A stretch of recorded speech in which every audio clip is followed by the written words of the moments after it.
এবারের ঈদে আপনারা যারা বাড়িতে যাবেন এবং যারা মার্কেটে যা মার্কেট করবেন, যেখানে হাজার হাজার মানুষের ভিড় থাকবে, রাস্তাঘাটে বের হইবেন এবং যে বিভিন্ন বাস টার্মিনালে, বাস স্টেশনে এবং নৌজাহানের যে স্টেশনগুলো আছে এবং রেল স্টেশনগুলোতে প্রত্যেকটা স্টেশনে প্রচুর মানুষের ভিড় থাকে।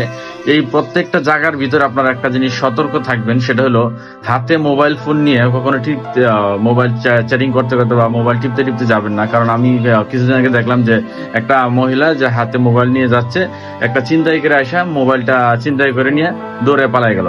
তো ওই সময় কিন্তু একটা ছিনতাইকারীকে ধরাও কিন্তু একটা টাফ, কারণ এত পরিমাণ মানুষ থাকে যে আপনি দৌড়ায় তাকে ধরতে পারবেন না। তাদের মানে প্রসেসিং প্ল্যান থাকে যে আপনার কাছ থেকে একটা মোবাইল ছিনতাই করে নিয়ে কিভাবে পালাবে। তো এই অবস্থায় আমি যে আমার চোখের সামনে যেটা ঘটলো, ভাবলাম যে এটা নিয়ে একটু একজন অথবা দুইজন মানুষের যদি উপকার হয় তাহলে এটা ভালো হবে। তো সেই জন্য এই ভিডিওটা বানানো। তো এবং যারা মার্কেটে যাবেন, প্রচুর মানুষের ভিড় থাকবে, সেখানে ফোনে কথা বলতে বলতে বা বিভিন্ন স্টেশনে অনেক মানুষের ভিড় থাকবে বা গাড়িতে জানলার পাশে এরকম, এই অবস্থাগুলোতে আপনারা মোবাইল ফোনে কথা বলবেন না এবং কি মোবাইল হাতে নিয়ে হেঁটেও যাবেন না। আরেকটা বিষয় হচ্ছে, যারা মহিলা আছে স্বর্ণের কানের দুল, স্বর্ণের নাকের ফুল এগুলা ব্যবহার করে বাড়িতে যাওয়ার জন্য বের হয়, এগুলা করবেন না।